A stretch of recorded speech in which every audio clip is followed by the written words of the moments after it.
అందరికీ నమస్కారం. తెలంగాణ నిరుద్యోగులకు శుభవార్త. 12 ఏళ్ల తర్వాత టీజీఎస్ ఆర్టీసీ నుండి భారీ ఉద్యోగ ప్రకటన వచ్చింది. మొత్తం 1743 పోస్టులు భారీ నోటిఫికేషన్లు విడుదల చేసింది. ఇందులో 1000 మంది డ్రైవర్ పోస్టులకు, 743 శ్రామిక పోస్టులకు ఉన్నాయి. శ్రామిక విభాగంలో మెకానిక్, వెల్డర్ మరి ఇతర భాగాలు ఉన్నాయి. అన్నిటికంటే ముఖ్యమైన విషయం ఏమిటంటే పరీక్ష అనేవి లేవు. డ్రైవర్స్కి డ్రైవింగ్ టెస్ట్ అండ్ శ్రామికులకి స్కిల్ టెస్ట్ ద్వారా ఎంపిక చేయబడతారు.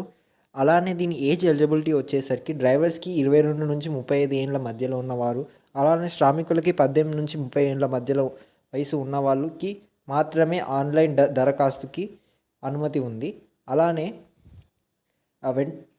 ఆన్లైన్ దరఖాస్తు అక్టోబర్ 8వ తారీఖు నుంచి ప్రారంభమవుతూ అక్టోబర్ 28వ తారీఖు ముగుస్తుంది. అంటే కేవలం 20 రోజులు మాత్రమే ఉంది. వెంటనే టీఎస్ఎల్ పిఆర్బి అధికార వెబ్సైట్ని సందర్శించి